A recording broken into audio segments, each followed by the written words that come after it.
match is now officially a Judy Bagwell on a forklift match. I can't see my fantasy, I'm so consumed in bed. What I see takes over me, I'm blind beyond repair. I'm going to start this episode off with some positivity. I want to give a big shout out to my homegirl who bought me this beer called Royal Rumble. It is, I got an itchy thing in my throat, a double red ale brewed with blood oranges. It's not the only thing he's got in his throat, ladies and gentlemen. Yeah, thousands of kids, because apparently I drink semen. So let's give this a shot. Hot damn, that's a tasty beverage. Hi, everyone. Welcome to the podcast. Looks like we're running just the two of us this week. Well, my name's Clint and Davis. You can find me at PK Batman on Twitter. To my right is Ethan Hubbard. You can find him at Jensen Collins 3. You can find us at On a Forklift Pod on Twitter. You can also find us at On a Forklift Pod on TikTok, where I'm going to work on videos. Channel Snickle Fritz on YouTube.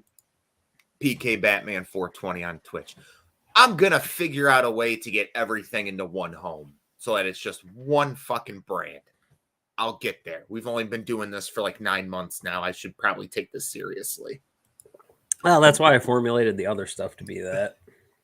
Yeah, well, I'm not very formulaic. I know. I'm kind of a piece of shit.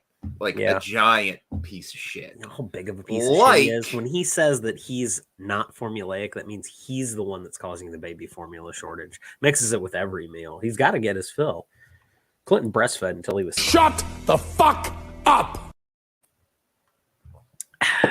Dog, we are 4 fucking seconds. It took you 4 fucking seconds to piss me off again. You're welcome. No, but I don't think Dynamite is the talking point of this week. I think the talking point is CODY. Because holy shit, was that a performance on Sunday night. Ethan, talk for a second while I actually get a photo of this. Can we actually, so like, I'm not even going to say just CODY. Like, for a pay-per-view that didn't have a major champion, for a pay-per-view that the tag team titles were not defended on, and for a pay-per-view that honestly had one SmackDown match and one women's match, Hell in a Cell was a damn good pay-per-view. Like, that's their second damn good pay-per-view. Like, if you look at WrestleMania as a whole, even actually if you split up the nights, night 1 was amazing. Night 2 was solid. I'll say solid. Had high spots, had some low spots, but solid. Overall, as a pay-per-view, it's their best of the year. Hell in a Cell was really good. And I was surprised. Like, I had no intent on watching that entire thing. I was like, I'm going to watch the women's match, and then I'm going to watch the CODY match because I want to see how it was going to go down. Personal opinion, I walk out, Sam sitting next to me on the couch. She goes, how are they going to do this? And I said, it's going to be all Rollins. Boy, howdy, I was fucking wrong. It was not Seth frickin' Rollins. It was not. It was a concerted effort between two gentlemen that beat the shit out of each other and gave it their all. He took so many bumps to that fucking shoulder. So many fucking bumps. Yep. For people who have not seen it, just because I don't think anyone watching this shit's going to have a problem with it, but it's a pretty graphic photo. This was the way he looked after the match was over. Yep. That is CODY with a torn pectoral muscle, completely torn off the bone. For what it's worth, it didn't look much better before the match started. No. It did get worse. Much worse. So we're just going to go through this right now because we're not doing the speculation thing. From everything that we know, the reason that CODY was allowed to wrestle was because it could not get worse. It couldn't get worse. The pec was already torn. It wasn't going to get worse. He wasn't going to do more damage to himself by being in the match. That's why it happened. This is not a situation where it's like, would you have done it? Would you have done it? If it's a situation where not me personally, but as a booker, as somebody that has the company and let him go out there, I don't think this is an ethics question. If the doctor says, hey, he's not going to do any more damage and he wants to go do it, let him do it. I'm sure there's some kind of insurance clause waiver or whatever with his primary care that he has, because we know WWE's not supplying that shit. He's paying for it through his contract. So whatever, it was his decision. And you know what? We're we should all be grateful for it. We have been notorious Cody Rhodes haters here. And that was just an absolutely fantastic. There will be no Cody slander this week. I think that's the reason Russ is taking the night off, because I don't think he'll be able to help himself but insult him. I don't think he would. He was very impressed by it too. It's impossible to not be impressed by a dude with a torn pec going out. It is clearly Cody Rhodes' best Hell in a Cell match. Okay, LT. Okay. Sorry to that was the best Hell in a Cell match, I think, since probably Taker Hunter. Yeah. I mean, like, unless we count the Shadow Realm, which is Saudi Arabia, then Edge and Seth Rollins had a really, really good one too. But as for the Hell in a Cell pay-per-view itself, that's the best Hell in a Cell match they've ever done. Yeah, for like the actual pay-per-view for that, definitely. So you know what's crazy to me is that I saw a list, and I don't know who put it out there. I can't remember which feed it was. We're talking about Cody wrestling with his torn pectoral muscle. If you missed it, here's a photo where he wrestled with his pectoral muscle torn clean off the bone. Yeah, that's what we're talking about. And his gutsy, like, career-making. Like, this is a turn in his career. Like, if you weren't a Cody believer before, that dude, I like the Twitter post I saw. It was Cody. It was just like, Cody, you have a torn pectoral muscle. And his response was, I'm on the fucking poster. Yeah. He wasn't going to do anything other than go out there and put on the most memorable Hell in a Cell performance. Yeah, exactly. Since Foley, I can't think of another performance as good as this one, as good as Foley's was in this aspect. So, like I was saying, I don't remember what article it was. Honestly, that was what he fucking said. It was probably Sports Kita, and I hate quoting them, but it's probably them that did this. It was Seth Rollins' 5 best Hell in a Cell matches, and that one was number 2. And I'm like, you know what? I think time is going to be very kind to that. And that match is going to end up being one of the top 3 Hell in a Cells ever. Seth Rollins, the number 1 was Edge versus Rollins at Crown Jewel, which was a very good Hell in a Cell match. I think this was better. Yes, and I do. And not all the kudos in the world needs to go to Cody for this. No. Seth definitely played a big part in this match. Seth was phenomenal. Absolutely. The Dusty attire was great. What mind games he was playing off the bat to get this match started. And it just didn't let up. Like, we were all expecting, like, this is going to go 15 minutes. They're going to put Rollins over since Cody's going to be off now. And the complete opposite. These two went 25 minutes in a very, very brutal Hell in a Cell match, making use of a stipulation that has not been made use of in a long time. And I know we keep talking over Edge and Rollins, but it happened in Saudi Arabia. And in my opinion, anything that happens in Saudi Arabia does not count. You know what other Hell in a Cell match doesn't count involving Seth Rollins? That fucking Fiend one where he got disqualified. I don't know what you're talking about. Exactly. I don't know what you're talking about. The Old Country Buffet heat lamp match. Yeah, where they had a Hell in a Cell match. You know, the only way this match can be finished is by pinfall or submission. You can't stop this match for any reason. In 2 years in a row, they were like, no contest. Yep. They revitalized it by having one Hell in a Cell match on this pay-per-view. You want to know something else that was crazy to me? It's been 8 years since Rollins and Ambrose were in Hell in a Cell. 8 years. How does that feel? And dog, that was the best Hell in a Cell match they did up at that point too. Yeah. Until, they fucked it over with the fuck finish. So, yeah, Bray Wyatt yet again ruining another Hell in a Cell moment. I've been reading this book, and they refer to a lot of match endings as a fuck finish. And I can't stop. Like, it's no longer a Dusty finish to me. It's a fuck finish. Because that's what it is. It's fucking bullshit. Oh, fuck. Thanks, Tubbs. Trevor's not here tonight. We love you. We do love you, Trevor. But back onto the Hell in a Cell pay-per-view in of itself, absolutely. It's definitely probably not. I'd say Mania is still better. Mania had a lot of good highlights on it. This is definitely their best non-Mania pay-per-view of the year. Yeah, and you know what? Money in the Bank's coming up, so that's got a lot to do. And I'll tell you, because we're just gonna roll Raw right into this, right? So the way that they wrote Cody off, we'll finish up with the Cody Rollins stuff, and then we'll talk a little bit about the rest of the Hell in a Cell pay-per-view.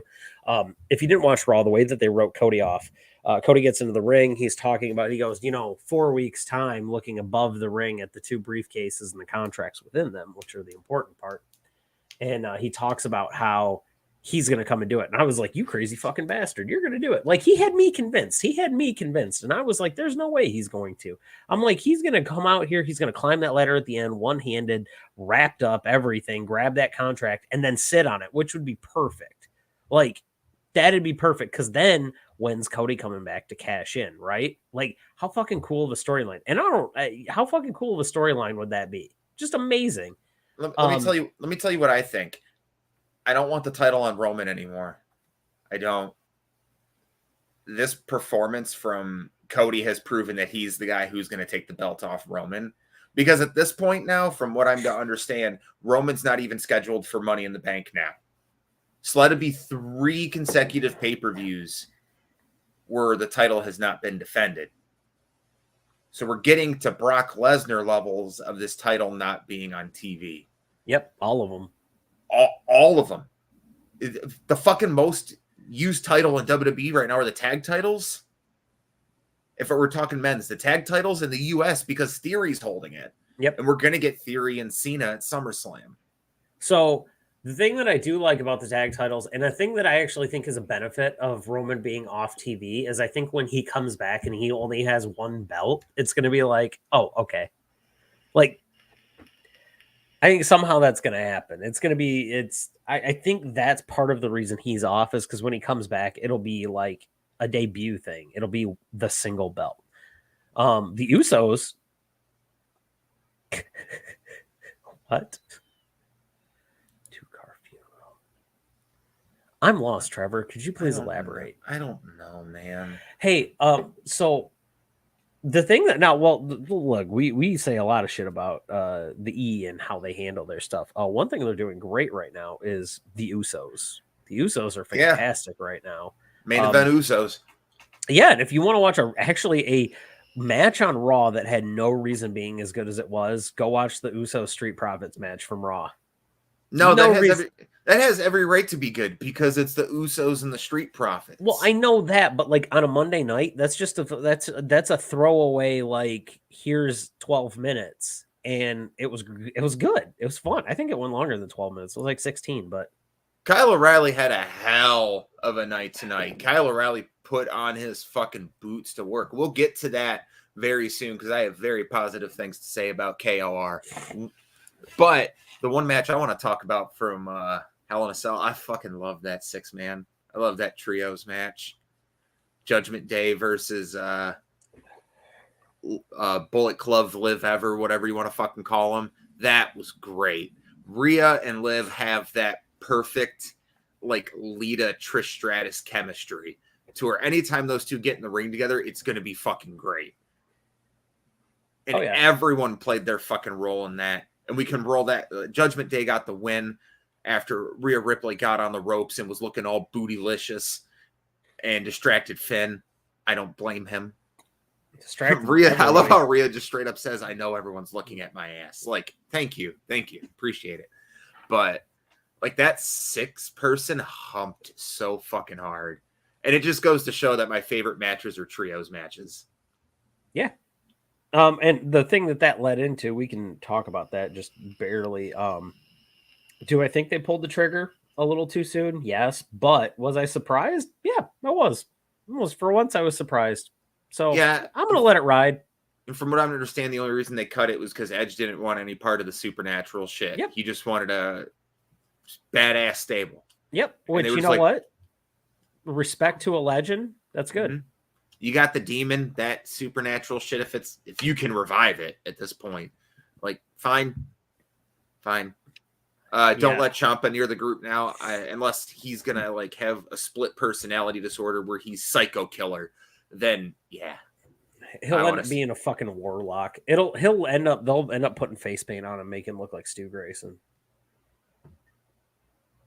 I have this photo hanging up in my room. It's the first thing I see when I wake up in the morning.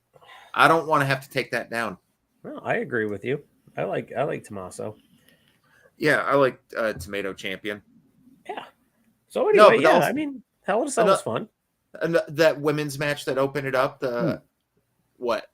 The ending of that match, loved it. Absolutely loved Bianca stealing the win. Yep. The only beef I have with honestly, this is the only beef I have with that entire pay-per-view is Asuka got chucked out of the ring like 14 fucking times the exact same way. And it's a super nitpicky thing to do, to just be like, that's my issue with it. But it is, because it's like Asuka's supposed to be, we knew Asuka's undefeated streak and all that shit. And then when she gets in triple threat matches, it's just fucking useless. It's impossible. She becomes the dumbest person in the world, and I hate it. And it's horrible booking for her. But I did like the way that Bianca reacted. She pinned she pinned Asuka immediately after Becky got thrown out of the ring, and then immediately looked at Becky, and I'm like, yeah, you're getting better at your character. So I hear a beer. Cheers. Cheers. All right. Super out of season bush apple. So you're welcome. This beer is okay. It's weighing down. Like, it was good at first, but the more you drink it, this feels like a sipping beer, not a drinking beer. Tends to be it. So no, but Dynamite tonight was weird. It was real fucking weird. I don't know. I enjoyed it. I enjoyed 50% of Dynamite tonight. I really enjoyed Buddy versus Pac. It was very much. It was. You know what? You're right. It was weird, because usually Dynamite starts off hot. I didn't think that Battle Royal was all that hot. No. It honestly, when it really fired up, was the last group when Yuta came out with like Yuta and the Ass Boys and stuff. That's when the crowd really started to get into it. Yeah. Takeshita, that was good. Yeah, glad to see great. him back. It was good. He would have been good as the Joker, honestly. Yeah. Like, that would have been a much better Joker than Andrade. Andrade kind of sucked it out of the room, because like with the Joker, it's our fault as fans, is that we're accustomed to, hey, we get what we want. We wanted a debut, so everyone was like Johnny Gargano, Claudio Castagnoli, all these fucking names, and then out comes Andrade, and we're like, oh. It's kind of like Rey Mysterio in the 2015 Rumble, where he came out at number 30 and it wasn't Daniel Bryan. That's how this felt. Kind of sucked it out of it, because I looked at everyone in the ring. At this point, Eddie Kingston had been eliminated. Pretty much everyone I thought was a credible contender to actually beat Moxley tonight was out of the ring. So at the end of it, I was just like, Yuta? Okay. And I beat Kyle O'Reilly, and I was like, oh, okay, that makes sense. Yeah. But that Battle Royal was just like, hey, one of you is going to lose to Moxley. That's it. That's essentially what it was. That's all it was. I will plug anything AVZ is a part of. Any of our Michigan fans, MPWA show in Milan on June 25th at the American Legion, post 268. Bell time is 6:00. Alex Van Zant, one of my favorite indie wrestlers, real down-to-earth guy, and one of the best gimmicks in wrestling. The Starbucks superstar. You should go out of your way if you're in Michigan to see him. Shout out to Josh Coughlin for helping put that on too. So yeah, shout out to him. But yeah, honestly, Alex, if you're in the chat, I want to interview you on here. I need the world to see you. All 27 people that watch our replays on YouTube. Oh man. Hey, screw it. 27. That's 27 people that we reach that we would normally not reach. And I appreciate every single one of you. There was someone on my Facebook the other day. I'm not gonna fucking name names on here, but I posted about the CODY thing, and then someone asked what happened. I was like, he apparently tore his pectoral muscle in the scruffle And then this kid, Scruffle, kid underneath it goes like, yeah, and it got worsened by blah, blah, blah, blah, blah, blah. This kid never talked about wrestling until we started doing this. So I kind of feel like we got him into wrestling. Says he listens to us. So if you're listening, hi, buddy, you know who you are. Oh, yeah. No, but the Battle Royal was very weak. Kyle O'Reilly getting the win's cool. He deserves to have a good push. He's a great singles wrestler, a great tag team wrestler. He shows that he can fucking carry any division that he holds himself in. I would be okay with a nice, like a true Ray, like Ray Fenix and Andrade match, like by themselves. Yeah. I think those two work together really well. I am really needing the Wheeler Yuta Ray Fenix match. The Lucha Bros versus BCC. Roosh. No, versus Roosh and Andrade. Yeah. So I mean, Los Ingobernables de Mexico versus Lucha Bros. That'd be fucking, that'd slap harder than my dad. One of these days, I'm gonna get a video of your dad slapping the shit out of you. He won't, we don't do that shit anymore. I'm gonna find a way to get your dad to slap the shit out of you. It might be with my hand, but he's gonna slap the shit out of you. Okay. I'm gonna get him. We're gonna set up. I'll say it. I'll say it live. I ain't scared. I'm gonna set up one of those giant. I ain't scared of my dad. I'm gonna set up one of those giant fucking jackass hands somehow. If I get hit with that, I won't be mad. I wouldn't. I'll fall to the floor laughing my fucking ass off. Going, you can't. Fair warning, you're getting antiqued at the same time. Like you're getting the. Now that's where I'll drop. Dude, that shit clogs up drains, man. It's flour and water it's flour, water, and soap. That shit's gonna fucking. No, I'm not gonna do that. I'm just gonna hit you. I'm just gonna hit you with the flour. Just the flour. How do you think I'm gonna get it off me? A hose outside. I'm gonna do it outside. Are you crazy? I'm not a person that's going to do that in my house. I would have to clean that shit up. Are you nuts? I miss Pie Joey in the face. I do too. You never got to. It was always me. No, I just miss you. Please be easy. Yeah, please be easy. And I mean, dude, he would. So we used to play a game where we would do predictions, and whoever had the most points at the end of the night, which was either Clinton or Shane, would pull that off for some reason. Would always pie the person with the least amount of points at the night. And the least amount of points was my brother-in-law every single time. Did not matter what. Joey would always just take the most oddball shit possible. And at one point, my favorite pieing is Clinton just goes, but leaves his hand right there on Joey's thing and then just kind of moves the pie tin around. And it falls off Joey's face and he's just... The video is somewhere. Anyway... So, and then we moved into a really fun Buddy Matthews versus Pac match. That match fucking humped. The right guy won this time. Yes. But I would not be mad if they revisited this match a couple times. Pac needed the win. And he's the right guy to move along once you look at the bracket. Because this match, we were told about this match ahead of time. What we were not told about was that we are getting the AEW All-Atlantic Championship, which, as Clinton stated, is the response to... Oh, here, let me actually read exactly what I put in the chat about this. Yo, we fucked up the TNT title bad, like real bad. Here's a new belt. Here's 6 of our guys that should be holding that belt, but they are way too good at this point for it now. So we're just making a new one. Enjoy. That's essentially what this belt is. They realize the TNT title's fucked. It's not even a secondary title. That is essentially the WWE Light Heavyweight Championship.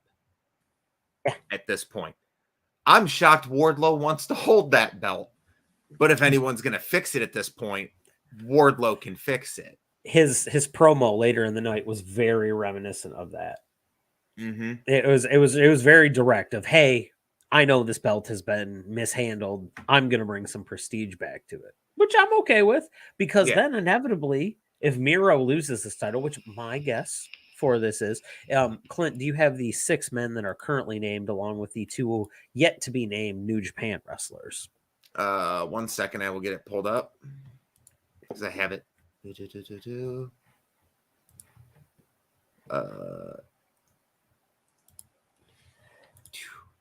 It's really hard running this shit and try to.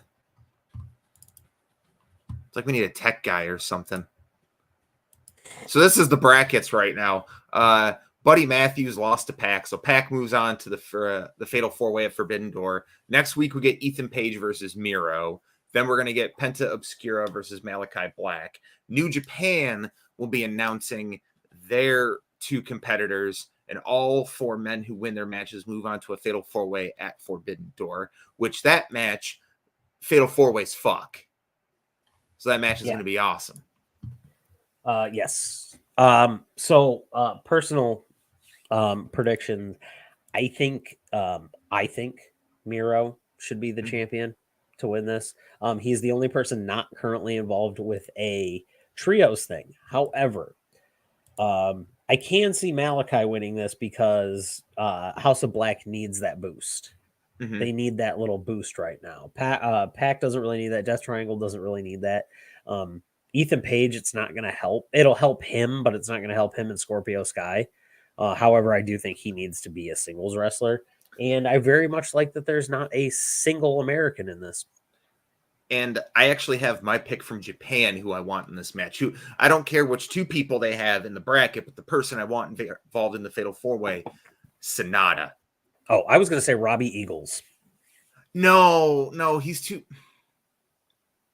In a match where the competitors are essentially going to be Malachi Black, Miro, and Pac, he's too small of a guy to be in that match. So... And you guys talk to me about Adam Cole being too small all the time. This is the one time I'm saying Robbie Eagles. Like, I want to see him in a tag match. Put him in one of them big 10-man chaos tag matches. That'll be fine.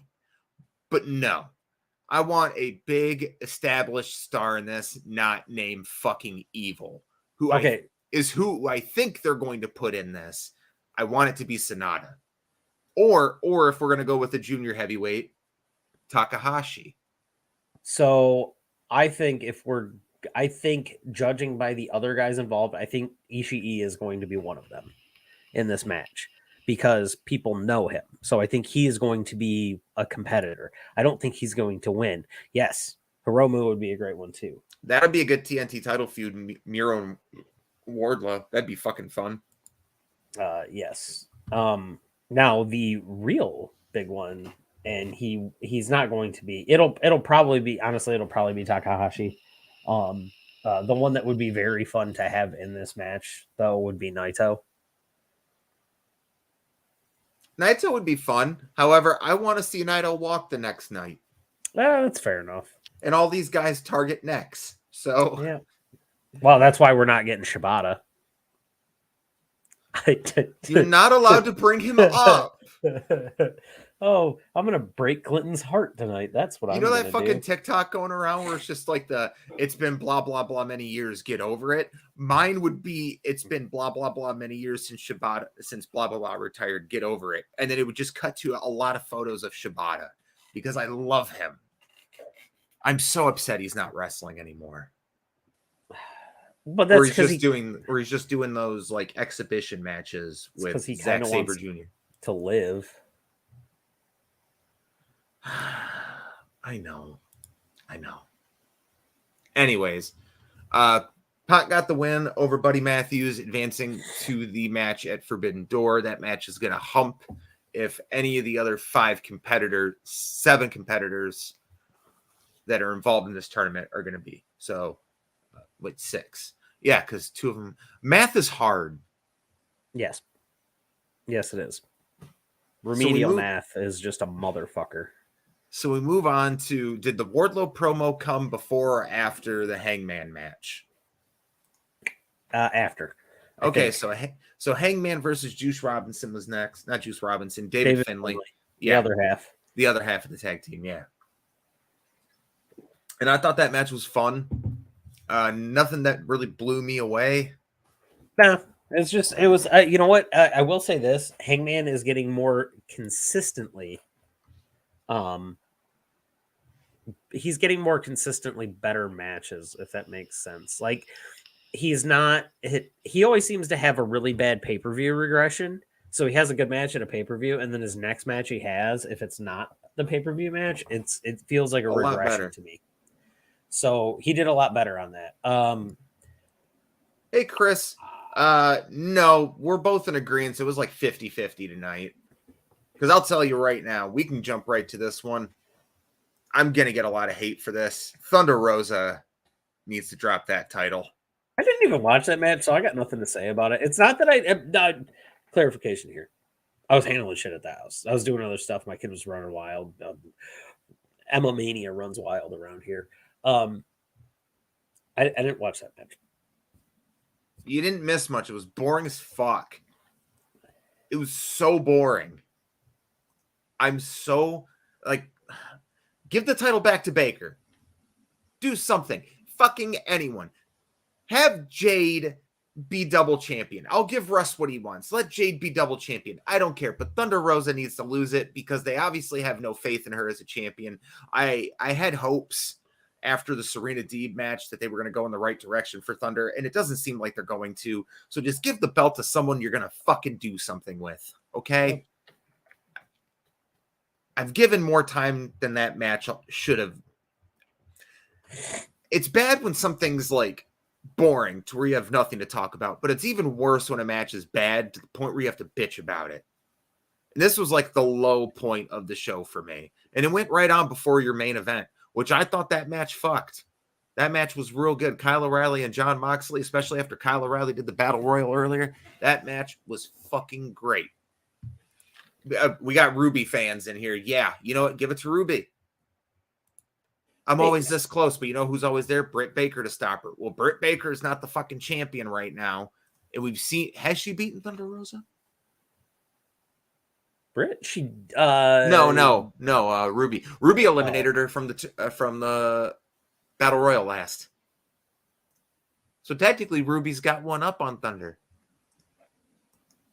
But anything. Fucking anything besides Thunder Rosa right now. I'm bored. She was much better chasing the title, and she's one of those people who will have that great feud with Britt to look back on, but everything is going to be forgettable. And I hate saying that about her. I really do, because I don't think it's her fault. I think it's AEW's fault. They're dropping the ball with her. Yeah, it's bad booking on that. I think it's partially two things. One, they dropped the ball with her because she's got the title at the wrong hot time. Like after that Lights Out match, it felt like it took way too long to get to that point. Mm-hmm. But I know that it had to go that long for certain reasons. And then, like, you know, things didn't line up. And so now you've got a time where, like, I feel the next person in line is either Jade or Tony. I mean, you made a big deal. Tony would be good. If you're not going to put it on Ruby, put it on Tony. I just think it's got to come off of Rosa onto a heel, and so Jade's your person. I think Jade will lose the title to Statlander before she takes the TBS title. Needs the TBS title. She needs it. Yeah, she needs it. That title needs her. But that's the nice thing about the TBS title is that it has been protected, but it's also been protected by like the Hoss. Like they put it on the right person. Mm-hmm. So no, but we can talk about this because you can see the turn coming one way or the other. We got to a backstage segment with the Young Bucks, and they're talking about going back after the tag team titles. In come the Hardys to say, "Hey, we beat you. We deserve the tag titles." We'll insert Christian and Jurassic Express, and Christian makes the challenge for them for a triangle ladder match next Wednesday for the tag belts involving Jurassic Express, the Young Bucks, and the Hardys. I don't want to see the Hardys. I don't either. I don't want to see Jeff in that match. I don't want to see Jeff in a ladder match. Didn't he just get fucked up from the Darby Allin match so bad to where the fucking match at Double or Nothing sucked balls? I'm just done with both of the Hardys. I let my childhood live in this place of glee and wonder and just go away for a while. Let me enjoy Jeff Hardy 2008 or whatever it was when him and Taker were going at it. Let me enjoy that. Let me enjoy Jeff Hardy from X7. Let me enjoy that. Let me enjoy Matt Hardy trying to get to cruiserweight levels. Don't ruin that. Let me enjoy the final deletion. Don't ruin that shit. Don't ruin the legacy. Don't become the Road Warriors. Don't do it. No. The match is probably going to be really good. If I'm being, it's probably going to be spectacular. It's definitely going to main event next week. Also on next week's card, God, we're just all over the place tonight. Next week, we have the hair versus hair match between Chris Jericho and Ortiz. We have a 20-on-1 handicap match, Wardlow versus the Plaintiffs. And then we have the All-Atlantic Championship qualifier between Ethan Page representing Canada and Miro representing Bulgaria, which I think is fucking cool. Yeah. Wardlow's gonna do, you're just literally going to, so do you guys remember that time that Samoa Joe, what was it? Oh no, it was Keith Lee pounced the dude into the front row, Adam Cole or whoever the fuck it was, 12 feet. Wardlow's gonna do that to 20 people. We're gonna see 20 power bombs next fucking Wednesday. But also this week on Rampage, we have Chris Statlander versus Red Velvet, Will Ospreay and Aussie Open. I completely forgot Will Ospreay was on this show. Versus Trent Beretta and FTR. We have Satnam Singh's debut teaming with Jay Lethal. Eddie Kingston versus Daniel Garcia. No, it's supposed to be Eddie Kingston versus Jake Hager, right? Yes. And this is a typo. And we will hear from Hook and Danhausen. You mean we're going to hear from Danhausen and Hook's just going to... Yes, we are very nice. I'm very nice. He's very evil. I got to send them some barbecue chips. Stairs must go over. I'm lost. I'm also very high. Zapsard, clear this up for us in the chat. Stairs must go over. Also, if you're in the chat, I see we got people here. Drop a comment.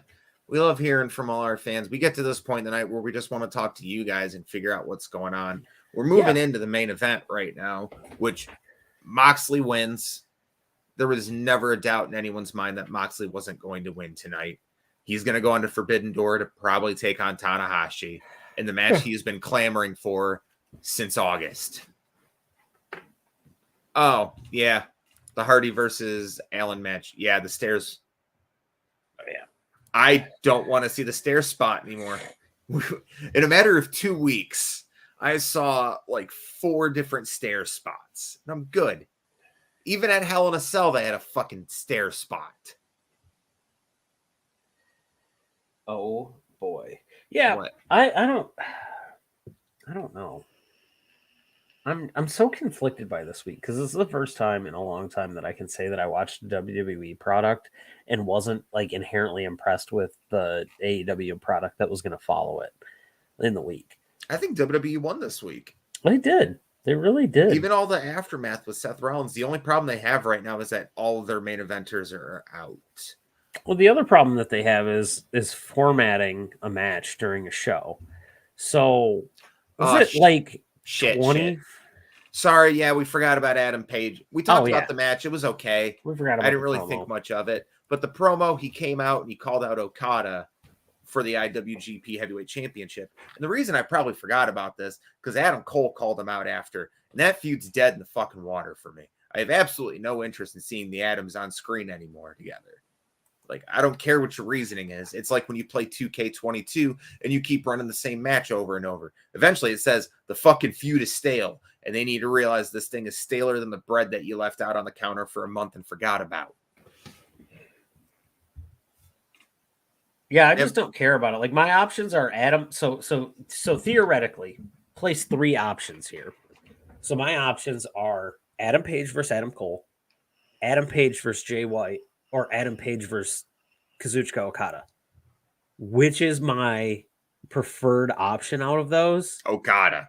Kazuchika Okada. And then Jay White. And then Adam Cole. No. Preferably, it would be like Adam Cole versus Jay White at that point. I don't want to see Adam Page versus Adam Cole again. No, let me put down my rankings. I want to see Adam Page versus Okada. Then I want to see him versus Jay White. And then I want to see him not on the pay-per-view at all. And then I would rather see Adam Page versus Adam Cole. I would rather Adam Page be off the pay-per-view than to wrestle Adam Cole at this pay-per-view. I'd rather not watch it. Because I've already seen them go at it fucking 4 times. I'm good. Yeah. I'm good. There are a dozen people in the back that could be having banger feuds with the Hangman right now, and we're going back to the Elite. This is a problem. This is where I kind of wish Russ was here, because this is one thing I know Russ and I would agree on, is that AEW is now running a stale feud again. Yeah, you're not going to hear any arguments from me on that one. Was I happy to see was the match between the Bucks and Lucha Bros super good on Friday? Yes. But why do I need to see them go at it again? I've seen them go at it in a ladder match, a death match, a fucking cage match. And then I'm supposed to go fucking nuts over them wrestling a standard tag match on fucking Rampage? No, I'm not. There's no reason for those two teams to go at it again right now. Neither of them hold the belts. Neither of them are in tag team contention. Maybe the Bucks more so, but fuck, they just lost to the Hardys. Yep. The tag team division confuses me in AEW right now. Very much so. When you have me clamoring for the fucking Acclaim to win the tag belts, I kind of see a problem. Especially considering one's injured. Yeah. FTR, I need them to get those belts back.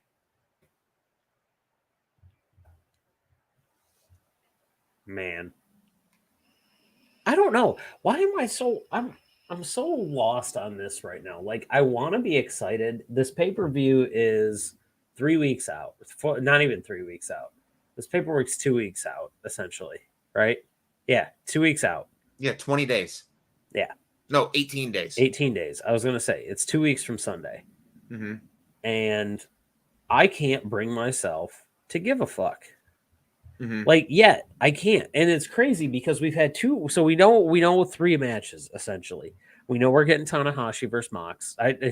You can put Hiroki Goto in the match. It doesn't fucking matter. It's Tanahashi versus Mox. It's a storyline that's been brewing for a year and a half. It's gonna fucking happen, and I'm happy for it. And then we're getting Adam Page versus Okada, which we know we're gonna get. It's not gonna be Jay White. It's gonna be Okada. They want him in Chicago. And it's not gonna be Adam Cole versus Okada. No. I want to see a battle of who's got the best lariat. Yeah, it's those 2. Mm-hmm. And then what? Like, we've got the All Atlantic Championship match. Okay. But we're still 2 weeks out from a pay-per-view, and we have to fill another 4 matches, probably. It's going to be a 4-hour show. You goddamn well know it, because fucking Moxley and Tanahashi is going to go like 30 minutes. You know, Okada and fucking Adam Page are going to go 30 minutes. So we're gonna get so what do we have? Are we gonna get the classic New Japan Battle Royal at the beginning? Because I want that. I think that should be on the buy-in. I think that would be a perfect buy-in match. Dude, that's your perfect spot for Danhausen, Orange Cassidy, Chuck Taylor, those guys. Oh, you know what? That's what we are getting. We are getting a tag team match. We are gonna get the Ring of Honor belts. It's gonna be Roppongi Vice and UE versus FTR for the belts. We're getting that match. Yeah, it's going to be a triple threat. It's going to be and it's going to smoke. It's going to be fucking great. Well, because FTR is in it. Yeah, FTR is in it. Roppongi Vice is great. Aussie Open's pretty fucking great too. Yeah. I think they should use Aussie Open and not. Yes. Yeah. I'm with you. Yeah. 100%. Not Great O'Connor and Jeff Cobb. They don't fit with those guys. No, they would slow the match down. But I don't know. Ooh, you know what would be a really fun match, and this is not going to end up on that card. I'd like to see Jeff Cobb and Will Hobbs go at it. I want to see Rio versus Mayu Itami. There needs to be a women's match on that. You think they're going to do a Stardom match? They have to. Like, New Japan is in a big partnership. They do a tag match. They got fucking Kairi Hojo now. Or Queen Kairi, or whatever she's calling herself now. You could do her and Mayu Utami versus Britt Baker and Jamie Hayter. So this is pretty cool. Like so this happened 2 days ago, and I didn't realize this.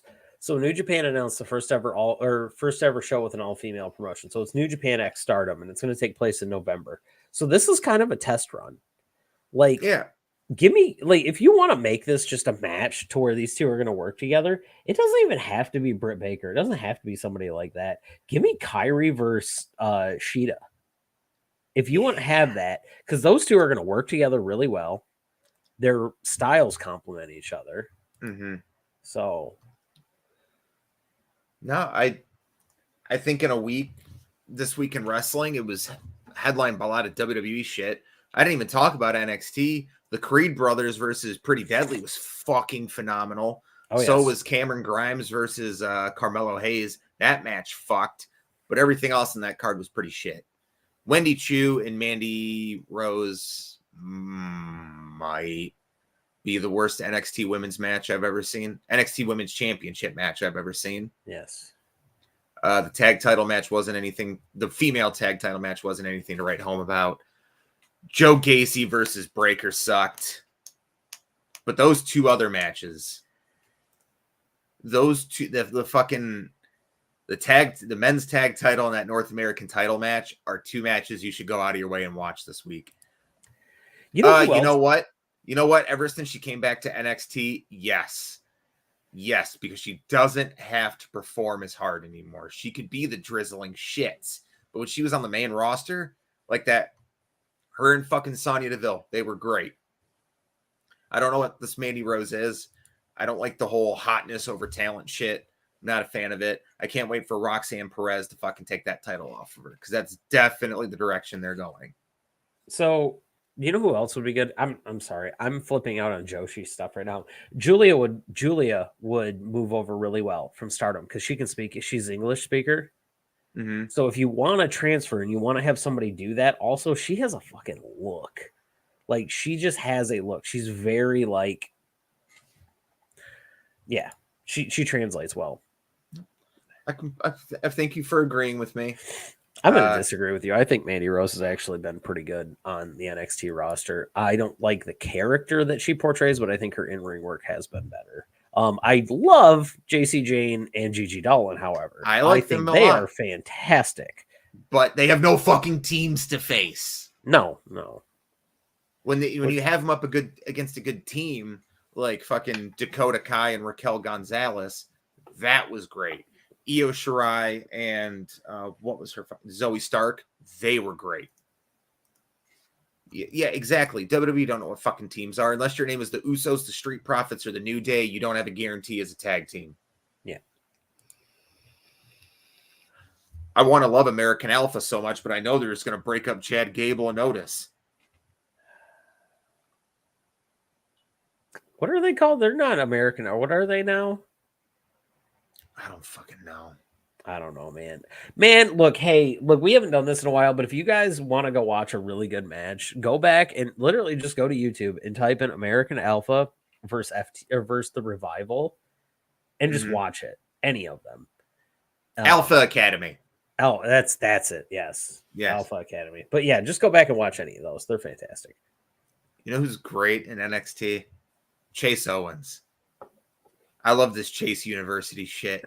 I think he's got something there. I remember him wrestling in fucking Ring of Honor and Evolve as Brian Johnson, the most bland fucking heel you ever saw. Came out in black trunks, and they had to team up with with Chris Hero one time just to get him over, and it still didn't fucking work because they put him up against, I think it was Eddie Kingston and Joe Casey. And you never seen a crowd fucking boo Chris Hero so bad in their life. Man. Oh, I fucking had to separate my nuts from my thigh. No, but if you guys have any questions, please drop them. We're going to be signing off here very, very soon because we are both just very, very tired. And these nights where it's just the two of us and we can actually run an hour, it's kind of nice to be able to do that every once in a while. We've enjoyed everyone. Oh, sorry. No, go ahead. No, we've just enjoyed everyone. We've had a whole bunch of people in here tonight. You guys have been very chatty, and we love you all. Especially if your name is Alex Van Zant, AVZ. Hey, I love you. You know what? So I'm gonna do this because it's just the two of us and we're running up on it right now. Early predictions before they announce any of the competitors. WWE is running up on what I believe is their 5th biggest show of the year.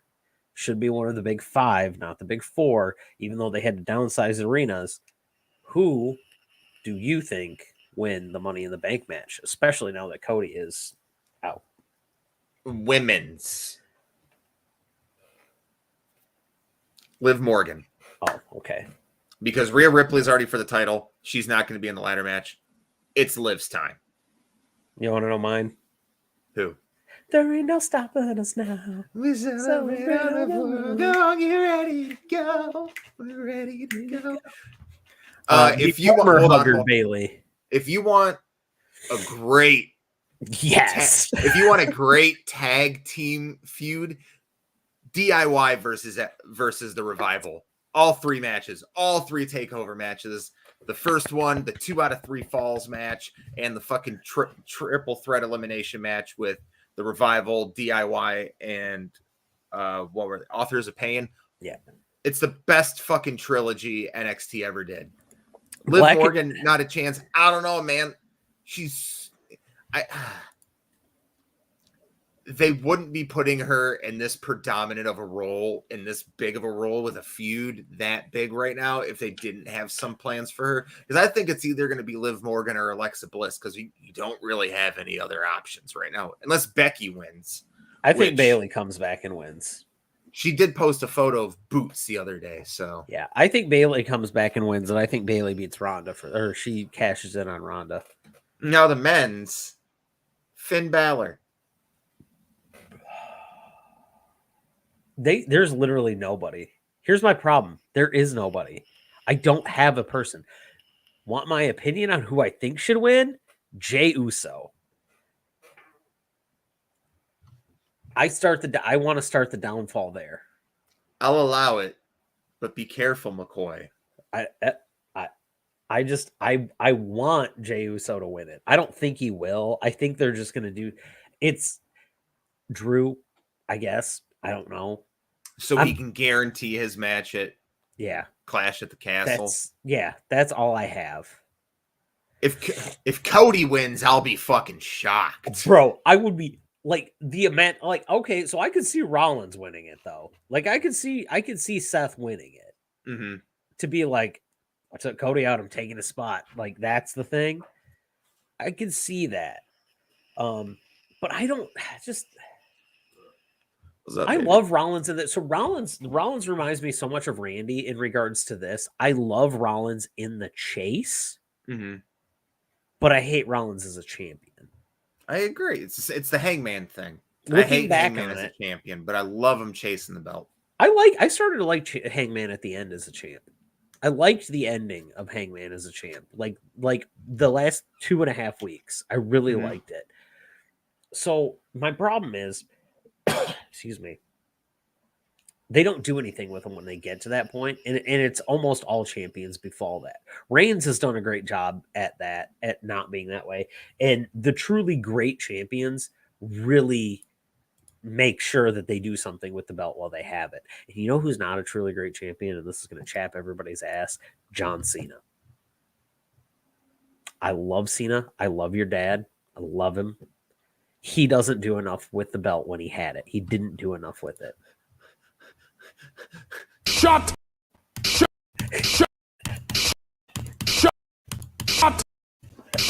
the fuck up. You watch your goddamn fucking mouth when you talk about Jonathan Anthony Felix Jr. You John Cena, you stupid, arrogant fuck. John Cena. The doctor of thugonomics. He has a PhD in thugonomics, Clinton. A PhD. I love John Cena. I love John Cena. I love Peacemaker and all of his stupid shit that he does. Blockers. Love all that stuff. He had like 14 of his reigns were fucking useless.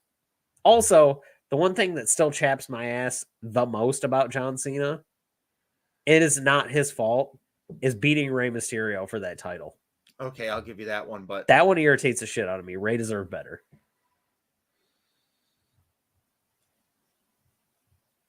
But it wasn't his fault. It's a source of bad booking because a lot of his reigns were what? 49 days, 7 weeks.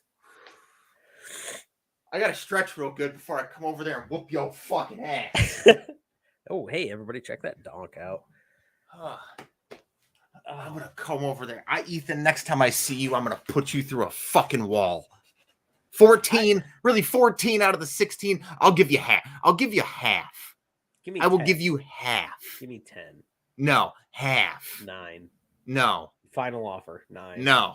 9. I gotta go more than 50%, Clinton. No, it's not more than 50%. It's more really than 50%. not. No, it is. Fine. Name the two reigns that matter. John Cena title reigns. Yeah, because I'll give you half. I'll give you half where they just took the title off him and gave it right back. That meant fucking nothing. All righty.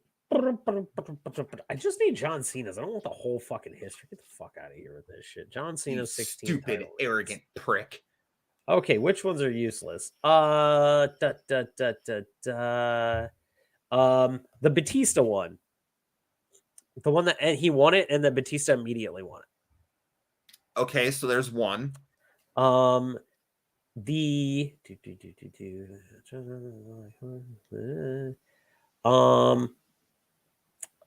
when he beat AJ and then Bray beat him. There's two. And I won't say that was worthless. That was for him to win his 16th world title. I'm aware. I understand why. I just don't like heel. It's for okay. So he was a transitional champion, but it was a monumental title.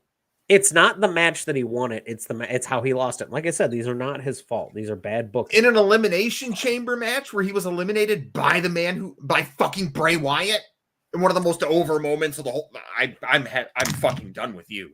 You want to know the other one that I have the problem with, and this is the biggest one. I think this is the biggest one, and this one sticks at me. It's the Rey Mysterio one, which is fine. No, actually, it's not. It's the fucking Alberto Del Rio one because he didn't need to be involved in that shit. There was no reason. John Cena and CM Punk were painting the last fucking supper of a summer of wrestling, the summer of Punk. They were painting Michelangelo's Sistine Chapel, and that fucking piece of shit, Del Rio, got involved in it by winning the Money in the Bank, and I fucking hate that. They ruined that entire thing. That is the only blemish on that entire run, is that exact thing. We're running up on our hour, but all I'm going to say is at this point, you named 3 out of 16, so I definitely won. But we're going to sign off right here, guys, because I'm going to beat the shit out of you. You can find us at On a Forklift Pod on Twitter. You can find me at PK Batman. Where can they find you, you stupid, arrogant piece of shit?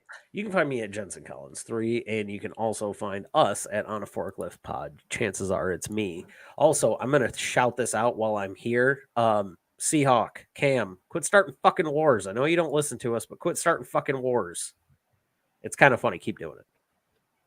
But as always, for all of us here at On a Forklift, we love you, Judy. We do love you, Judy. And you all take care. And like I've always said, we're not a good podcast, not a bad podcast. We're all right. God, that's going to lose us some viewers at the end there, isn't it?